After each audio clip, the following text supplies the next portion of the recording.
歡迎大家收睇今集嘅經營有道。最近咧成日都聽到啦，香港經濟好差，連大班西餅、海皇粥店呢啲老字號咧都係相繼結業啊！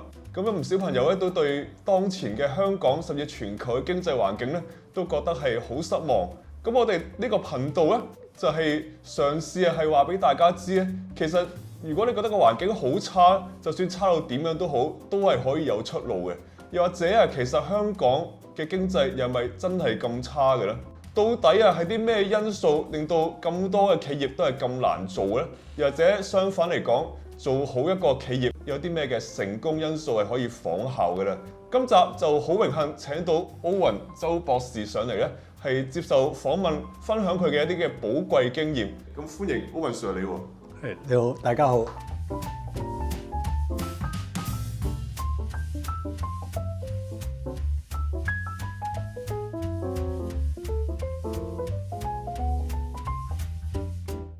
周博士嘅履歷咧係非常之豐富嘅，佢係有地質生物學嘅經驗，亦都有企業管理同埋自然療法等等嘅跨學科經驗，為全球唔同國家嘅企業咧都可以幫到佢哋對症下藥，改善佢哋嘅處境，令到佢哋咧可以賺得更加多錢喎。咁一開始咧就會想問下啦，其實如果香港一啲朋友佢做一門生意，好自然就會睇風水啦，揾個風水師去，可能咧就得到啲嘅建議，包括係擺個貔貅，或者擺個銅錢，或者擺個葫蘆，令到咧嗰個空間咧可以更加容易吸財。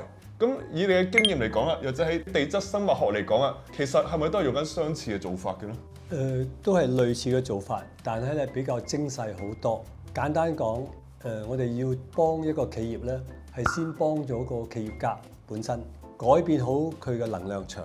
咁點解要改變能量場咧？我做一個簡單舉例。有陣時你見到個人咧，你會好中意同佢傾偈喺佢附近嘅。但亦都可能你見到啲人咧，你覺得埋喺佢身邊咧，雖然佢唔出聲，但係你覺得唔舒服嘅，係因為每個人身上邊咧嗰個太陽神經叢咧係好似一個感應器，接收周圍環境所射出嚟嘅能量場。如果個能量場係高嘅話咧，你會好舒服嘅，你會容易跟呢個人一齊，容易喺接受佢講嘅嘢嘅。咁所以同一樣道理咧，就話我先係幫咗嗰個企業家升高佢身上嘅能量場，等佢啲客、佢啲下屬、佢啲員工冚唪唥都容易去接受佢，聽佢嘅話。咁然後先去改變嗰個公司嘅能量場。咁點解公司能量場又咁緊要咧？有兩樣嘢會影響一個員工嘅，就係話嗰個氣場。如果個氣場高咧，佢每個人身上嘅所流嘅血氣咧係會快咗嘅。呢個可以喺醫學方面用顯微鏡可以睇得到。咁另外一方面咧，對個客嚟講咧，每個場所咧係一個叫做賺錢指數。咁呢個賺錢指數咧就會影響咗成個生意，有幾多客會嚟，有幾多客會落單，有幾多客或者會退貨。你啲供應商同你嘅關係會點樣樣？係所有同個生意都有關嘅。我就叫呢個叫做賺錢指數。咁呢啲數一個經驗數據嚟嘅，就話我定咗0到1嘅話就係蝕本，1到2咧係打平，2到3少少錢賺，3到4中型錢賺，4到5賺大錢，5到6賺大錢不得已，再加有細嘅發展，再上一級加中嘅發展，再上一級加大嘅發展。咁然後咧8、9、10咧就係標基李嘉誠嗰堆啦，嗰啲氣場。咁好啦，呢啲數據咧係揾好多間公司嘅經驗攞翻嚟，即係好似你喺街市，你話要買菜要1斤，阿婆咧就一揦就1斤俾你，唔係因為佢有特殊功能喎、特異功能，而係因為佢經常去做呢個工序。咁我做得多呢啲公司咧，加埋我本身嘅經驗咧，我知道一感應呢一間公司嗰個賺錢指數幾多，我就喺1秒鐘之內話得出嚟聽，咁樣嘅做法有咩後果啦？咁其實講嚟講去咧，就係將中國嘅形式、西方嘅方法加埋一齊。喺中國咧就會話，我整啲法器，加個葫蘆或者邊度放咩位，放喺五帝錢放邊個位置嚟將個氣場改變。咁但係咧可惜好多中國嘅風水老師咧就冇去真係去度呢啲數據，冇去度翻之後嗰個企業賺錢幾多，由邊日開始我哋做咗啲乜嘢，然後度翻之前之後你真正嘅生意幾多，我話我又唔係稅務局，你唔需要俾真實嘅數據俾我。咁我只係知道咧嗰個相對嗰個增加或者減少幾多。咁如果我用咗我呢個方法之後，你嗰個數字係即係大份增加嘅，咁即係話我嘅理論就啱啦。咁我就係希望用到呢個方法咧，可以幫到每一個人，無論佢係打工，無論佢係自己做生意，甚至佢退咗休。因為就算你退咗休咧，你有剩嗰啲錢，嗰個資源點樣去控制，點樣管理，其實同呢個財運指數同你呢個能量場都係有關係。咁呢個財運指數啊，或者能量場，其實係咪都係講緊自己嘅？例如話海皇粥店啦，其實講緊10幾20年前佢係好多分店嘅，好多人去幫襯嘅。咁點解今時今日突然間又會執晒嘅咧？係因為佢內部改變啦，老闆改變，定係咩原因咧？有3個原因。一樣生意咧係受天時、地利、人和。天時咧就話呢個時間，譬如話你啱啱喺疫情時間，你做咩飲食生意都會跌嘅，除咗外賣之外。地利就係你間公司嗰個總寫字樓喺邊度，你個老闆坐邊個位，你啲職員點樣坐法。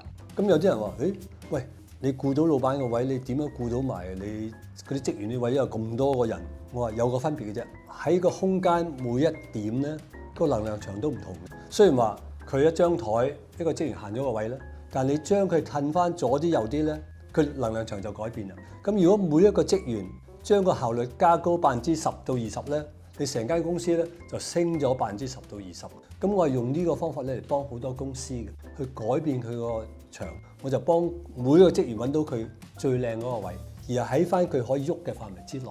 好啦，咁啊頭先講咗第3樣咧，人和啦。人和咧就講翻你其實個工商管理對人事、對客、對供應商嗰個控制。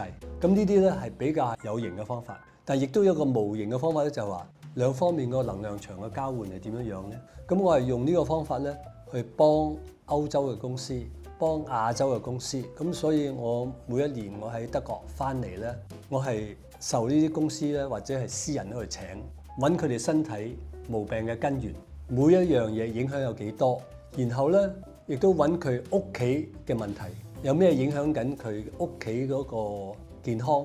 咁你所有有形無形嘅嘢咧都改好晒咧，間公司就會救得翻嘅。咁用呢個方法就可以幫到好多嘅人，好多嘅公司。咁每年咧，我會喺德國翻嚟亞洲區2次嘅。咁每次咧，我就盡量將我啲時間咧係分俾好多嘅人，亦都將我啲技術啊經驗咧係俾好多第二啲嘅同學啊等佢哋去，唔止係幫佢哋做好屋企或者家人嘅嘢，甚至幫佢哋自己將來。譬如我過幾10年之後我都會走噶啦，一定嘅。所以我係反而緊張咧，啲人去學到呢啲有用嘅技術嚟幫到佢每一個人做到最好嘅程度。咁我知道咧，你嘅方法咧其實係好講求科學嘅數據啊。例如幫一間企業最重要或者最簡單咧，就係睇佢嗰個業績有冇增長。揾你之前係點嘅，揾完之後1個月、2個月、3個月、半年係點嘅，咁一睇就會知道係咪真係幫到手啊。而除此之外啊，其實我哋亦都知道你係睇地方能量場嘅經驗咧，唔係淨係用喺企業嗰度嘅，亦都係可以係揾到水道甚至係金礦。呢個喺全世界咧係其實冇乜人可以做到喎。可唔可以同觀眾講下係啲咩嘅一回事咧？咁我好彩，全世界咧係唔夠10個人係可以用呢個感應能力咧去揾地下嘅礦。咁呢10個人之中咧，我揾到2個，呢2個亦都肯教我，所以我係同埋佢哋咧去咗加拿大、中國好多個不同嘅省，去印尼、馬來西亞去揾不同嘅金礦，亦都去度到，亦都有啲公司亦都俾翻啲反應俾我哋。佢哋係將我哋叫我哋去一啲現有佢哋以前轉過嗰啲礦洞咧嚟去要我哋俾數據。咁之後咧，佢哋睇翻佢哋以前轉探過之後分析嗰啲數據，同我哋去到喺嗰半個鐘頭之內讀到嘅嘢係差唔多80%係咁準嘅。或者甚至你哋無論你邊個行業、邊個職位，你想做到更加好嘅，譬如話你係做會計嘅，如果 profit and loss 嗰份數同埋 ledger 嗰份數爭咗100蚊咧，你係要揾翻出嚟。普通人揾咧要揾成個幾禮拜嘅。你跟我之後10分鐘，你可以揾到佢出嚟，你咪對你自己、對你公司咪好大幫助咯。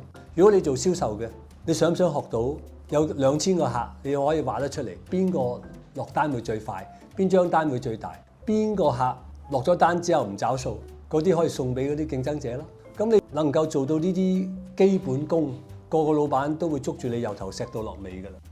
咁其實你嗰個嘅檢測係一間企業，例如一間企業其實有唔同嘅階段嘅，可能講緊初創就係啱啱開一檔嘅生意啦，又或者做緊生意遇到瓶頸，需要一啲嘅援助或者揾出路啦。其實唔同嘅企業揾你，你嗰個對佢哋嘅流程會唔會都係一樣？又或者話係咪都係睇個地先啊，睇個老闆先，定會有其他嘅方法？有好多樣嘢，譬如最早一步咧就係成間公司乜都未有嘅，只係一個初型。有啲公司嚟揾我就話：我哋想投資幾多個億，做啲咩產品，喺邊個地方開始，用咩牌子。以前咧我係要睇好多佢哋嘅可能性報告，可能睇一兩日，幾百頁紙分析，然後我先俾個答案。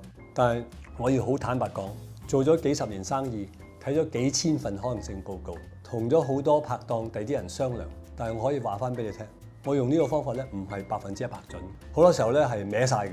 我以為好正嘅嘢出嚟係唔得嘅。但調翻轉咧，用呢個地質生物學咧，因為我睇晒個氣場，所有將來嘅影響都睇晒之後咧，佢哋唔需要再話做好長，慢慢同我講嘅，用2分鐘講咗話要點樣做法。佢哋啱啱講完，我係0.1秒之內俾個答案，咁樣做嘅生意，你成功機會幾多？咁好啦，佢哋有時會講話，我想請陳先生或者黃小姐、李先生做我哋嘅 CEO 總裁。咁佢每俾一個變數咧，我就會即刻0.1秒之內俾到嗰個成功機會率幾多。咁變咗佢請咩人咧？嗰個人可能要300萬年薪嘅，你嗰啲錢咧就唔會嘥咗啦。咁呢個咧係用未來嘅方法，喺未來嘅睇翻現在要做啲咩嘢。咁我用呢個方法咧就幫好多啱啱起步嘅公司。但係另外一邊咧，如果有啲公司係中間嘅，佢已經開咗業㗎啦，但係唔得，咁我就會用有形無形嘅方法去揾出晒所有嘅原因，然後教佢哋嘅方法點樣去解決。咁我做嘅全部都係數值化嘅。點解呢？舊時中國咧全部都係用翻呢單嘢又好，嗰樣又唔錯，你冇得比較嘅。但將佢數值化咗之後咧，你係好容易比較。呢單生意賺錢嘅機會5.6，第二單生意係7.4，咁你揀個選擇就好容易啦。兩單都好，我係揀7.4嗰單。咁Owen Sir，我就記得曾經咧係跟過你去一間元朗嘅酒樓咧，去睇你點樣去為個老闆做商業分析嘅。咁我印象咧係好深刻嘅喎。呢個老闆咧，佢除咗元朗，其實喺新界嘅幾個地區都有酒樓嘅。咁亦都係揾你去睇過。佢咧就係咁講嘅。另外嗰幾間酒樓揾你睇過之後咧，嗰個業績咧係明顯係上升咗。而嗰次去元朗咧，我就好記得啦。佢有叫埋咧唔同嘅部長啊、經理咧一齊係開會。嗱，好多時咧做生意，除咗話要揾錢咧，其實作為一個老闆嘅考慮咧，亦都要考慮員工有啲乜嘢可以攞走。因為員工佢都有自己嘅家庭啊嘛。如果老闆可以揾錢，一間公司可以揾錢，員工咧自然都可以揾錢咧，咁樣嘅公司咧先至可以走得更加長遠喎。咁其實喺幫呢幾間酒樓嘅案例入邊，你其實係點樣幫到佢哋，又即係做啲乜嘢嘅咧？我係幫嗰個老闆改咗個身體嘅能量場，改良咗佢，然後咧就將每一間酒樓咧嗰個氣場亦都改埋佢，等所有啲客入到嚟咧嗰個心理覺得好舒服。但呢啲係無形嘅嘢，可以如果有訓練過咧就可以度得到嘅。咁呢個情況咧，我喺德國亦都係做過幾單嘅。其中一間餐廳係一個旅遊區，咁因為疫情之後咧，都係生意都影響咗好緊要。咁我教咗佢哋方法，啲台有啲台可能要個位係褪咗，個爐咧我會將佢改咗入邊嘅能量場。雖然佢哋用咗微波爐咧，我可以整到佢哋係個微波唔影響個食物嘅嗰個品質。咁亦都訓練咗班員工咧，每日朝頭早返工嗰時候咧，係想像呢個餐廳幾滿幾爆棚，嗰啲客咧食完飯好開心，多謝佢哋嗰個場面。呢個餐廳咧訓練咗之後咧，幾個月後，老闆娘打電話俾我，佢話 Owen，好多嘢咧，我哋係好難想像，可能相信嘅。但係我用咗你嘅方法之後，我哋生意好咗好多。嗰啲職員嚇，佢哋開頭亦都係唔信嘅，但係而家佢哋已經變咗個習慣，係除咗你加咗能量之外，佢哋每日再用咗呢個方法，將嗰個成個餐廳嘅氣場去俾得更加好。我哋好開心，因為以前我哋成日都打平嘅生意，因為變咗咧係一路上，我哋間餐廳嘅名越嚟越出名。咁除咗餐飲業之外啊，有冇其他嘅案例都令到你好難忘咧？有啲公司咧揾我去即係搞佢哋嘅新嘅項目，咁我哋幫佢咧，譬如揾一個叫做 polymer 一種塑膠咧，嗰啲病毒一入嚟咧就會食咗㗎啦。佢本身冇毒嘅。咁我一開頭感應呢個項目嗰陣時咧，我話好高嘅，有5.6嗰個成功機會喺個0到10嘅階嗰個比例尺。咁用咗之後咧，佢呢個公司咧上得好快，賺好多錢。另外一間公司咧，係講做前列腺嘅公司，我話俾佢聽呢間唔賺嘅，會蝕嘅。但佢哋咧因為已經同好多人都起咗步啦，佢話冇理由啊，應承咗人哋唔做唔好啊咁樣，一路蝕到攤腰。咁呢兩個例咧，我係睇得好清楚嘅，因為呢啲公司咧係將佢哋做過嘅嘢反映俾我聽。咁其實我亦都好多謝佢哋嘅，因為我去做嘅感應係，如果佢冇俾個反應我咧，我唔會知道我準確程度去到邊度。咁所以我係一路仲係好似一個學生咁，儲緊好多間公司嘅數據同埋經驗，就一間公司由零階段去當個項目去做到之後一路做大。咁我係呢啲經驗咧就可以同大家去多方面咁分享嘅。我就記得咧，同你曾經行過太子啊，咁見到唔同嘅餐廳，咁有幾間咧特別多人嘅，咁你就即場啊就測到啊佢哋嘅賺錢指數咧，的確亦都係特別高嘅喎。咁呢個方法係咪其實好難學嘅咧？或者係點樣可以做到咁快嘅咧？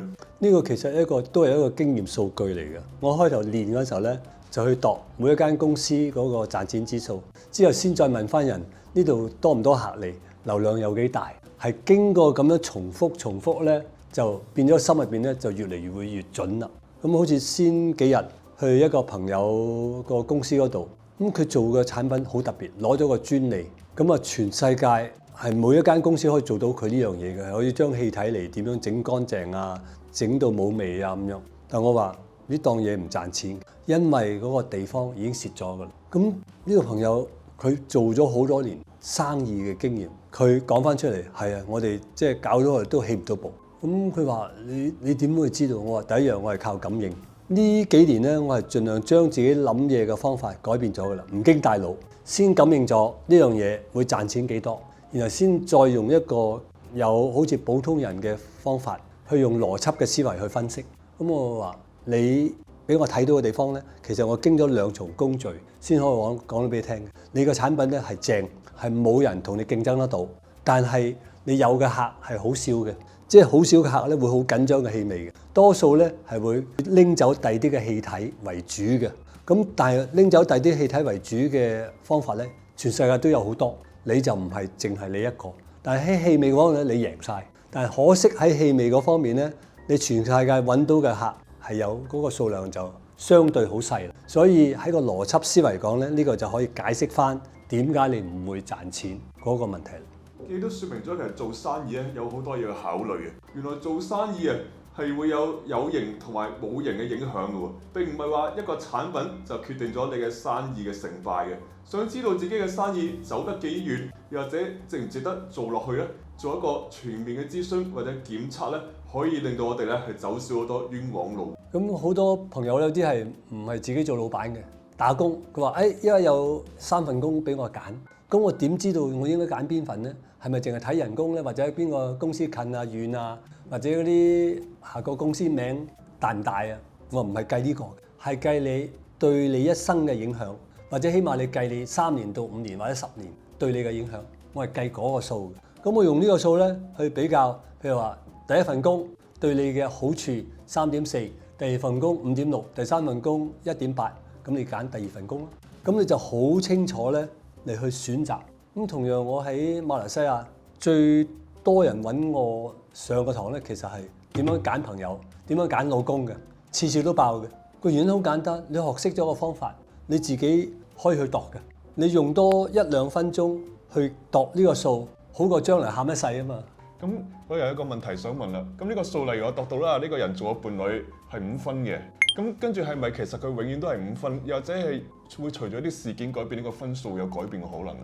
有，但係咧依家因為你開頭睇你個問題係點樣問嘅方法啦，呢個伴侶對我一生嚟講嘅好處包括幫唔幫到我事業啊，屋企會唔會和睦啊，我將來想有幾多個 BB 啊，我想將來發展點樣，你係將呢啲數據咧放晒落去，然後先去做呢個譬如話用靈擺或者地磁棒嘅感應嘅。咁你係將你要所問嘅嘢放晒落去先嚟去問，咁變咗你就可以嗰個數據咧就顯示到你要嘅嘢嘅比較啦。如果講到好似一間公司我點樣發展，做邊個項目嚟揀嘅話咧，你可以攞好多數據嘅。但係好多人要去結婚咧，佢冇法子去試結好多次婚嚟攞呢個數據啊。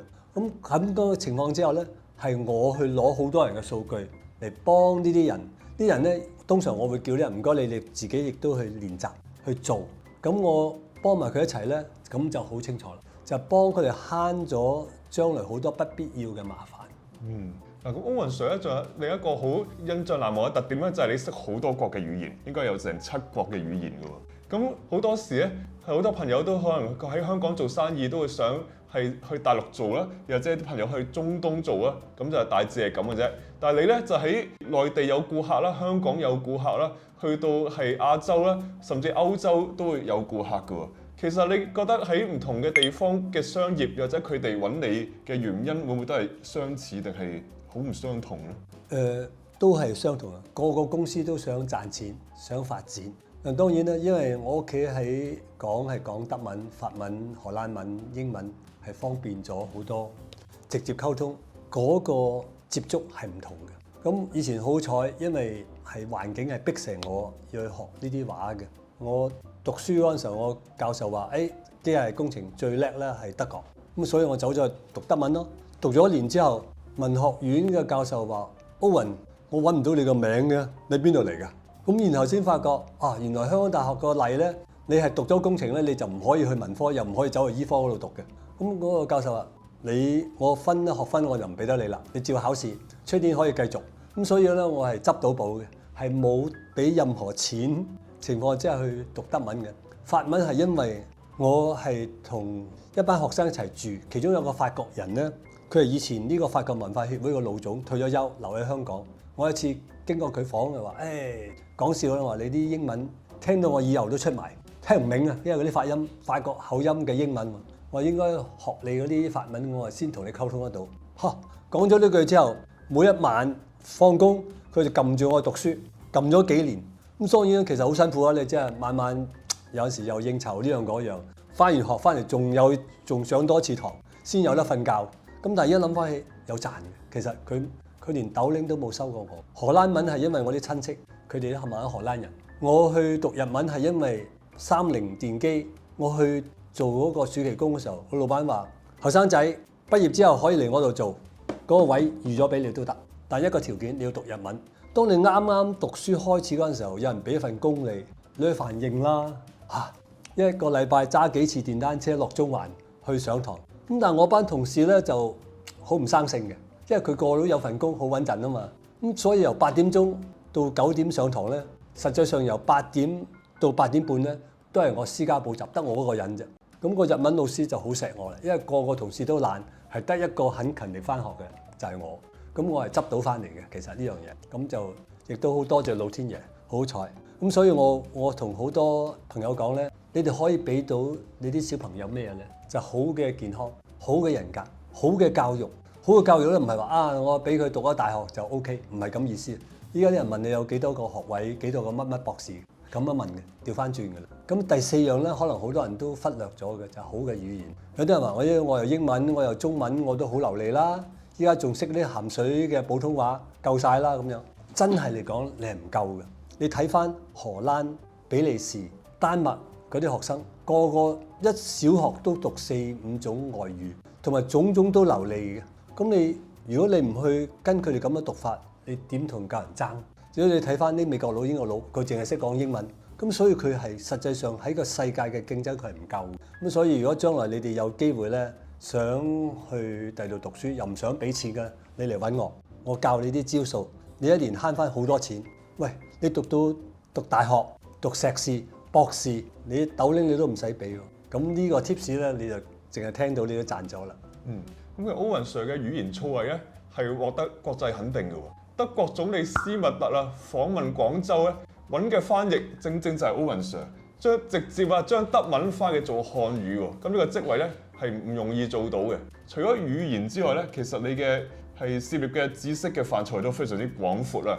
去到一個咁廣泛嘅涉獵層面，如果要形容你自己嘅職業啊，又或者行走江湖嘅時候，其實點樣可以幫自己定位啊？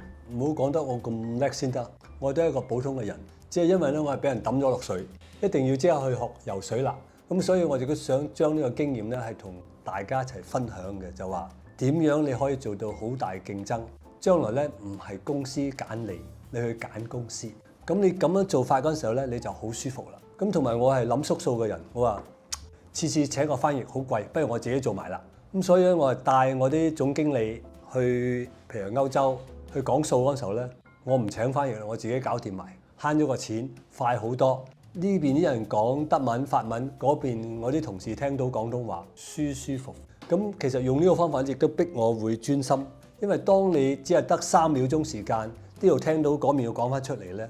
呢個訓練咧係令到你好專心嘅。嗱，另一方面咧，其實你喺自然療法入邊咧，亦都有非常之豐富嘅經驗同埋資歷嘅喎。我知道啦，你學過郭志晨嘅空間醫學啦，亦都學過德國嘅多因療法啦，亦都學過太極氣功等等嘅。嗱，喺香港咧，好多朋友都可能知道啦，係全球工時最長嘅地方，好多嘅打工仔啊，即係叫做朝九晚六之後嘅生活咧，其實都係無窮無盡嘅 OT， 因為咧有 WhatsApp，老闆就會揾到你啊嘛，即係可以叫做放唔到工啊。亦都有啲嘅老闆認為啦，哇！咁既然科技發達啦，咁梗係用盡佢，用盡嘅未必係員工，亦都係用盡佢自己嘅精神。其實搞好自己嘅身體或者精神咧，對於個企業嘅發展係嗰個重要性係有幾大嘅？好緊要，因為你冇健康咧，你係打唔到好嘅工；冇健康，你係做唔到好嘅老闆嘅。但係點樣利用你有限嘅時間可以做到最多嘅嘢咧？其實都係一個藝術嚟。我有啲時間咧係每朝係俾自己10分鐘就要出門，跟住去游水，游水司機車我翻工。我司機亦都好威水嘅，係我喺度游緊水嗰陣時已經打緊啲字㗎啦。我喺車度錄嘅音嘅嘢咧，翻到公司就已經成餅嘢出晒嚟。咁希望我同大家分享得到咧，就點樣將個時間好好利用。你哋坐喺車嗰度時間有冇去撳合谷、曲詞有冇做眼睛操？有冇練好你啲眼耳口鼻身體？咁大家都係得8個鐘頭嚟做嘢，但係呢8個鐘頭點樣用得時間最好呢？我係跟好多個老師學咗好多唔同嘅方法，譬如話每25分鐘你唞一唞，飲水、做嘢、去廁所乜都得。但係嗰20分鐘之內呢，係冇電話冇 WhatsApp， 你係要專注到咁嘅程度，你就避免咗一個鋸齒形嘅效率嘅曲線。咁我係將呢啲方法咧係教咗俾好多個朋友嘅，點樣去安排一個所有要做嘅嘢，每日要做嘅嘢，每個禮拜要做嘅嘢，每個月、每個季、每一年。咁你用好嘅方法咧，你就唔需要靠記性啦，因為多數人係靠記性做嘢嘅。佢做咗9成嘅嘢，但係唔等於你有9成嘅收穫，因為嗰1成咧累到你9成都冇埋嘅。咁即係話，好似啲人講，不求有功，但求無過。因為你一個過咧，將你9個功都冚晒嘅。咁我係將好多喺不同國家學到嘅方法分享翻晒俾所有嘅人，甚至有陣時啲人嚟學同我講健康嘅嘢咧，其實我係將其他嘅方法點樣做人、點樣處理件事帶埋出嚟，咁變咗咧就將本來好沉悶嘅醫療嘅嘢變咗就好好玩啦嚇。教埋你揸車，你揸車去到紅綠燈好耐。通常你嘅心理都唔舒服噶嘛，咁耐個眼燈。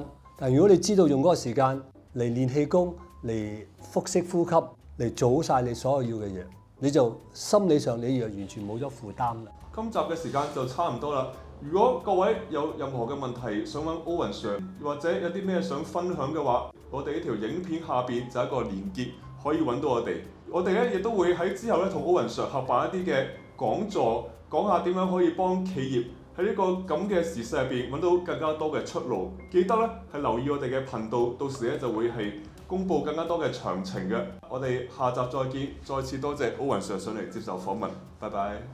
本節目由樂活有方贊助。樂活有方係一個一站式樂活平台，提供多元化嘅產品、服務同埋課程，幫助每個人輕鬆擁有健康美麗嘅體魄，享受愉快豐盛嘅生活。快啲嚟掃掃屏幕上邊嘅 QR code 或者 WhatsApp 我哋了解更多啦！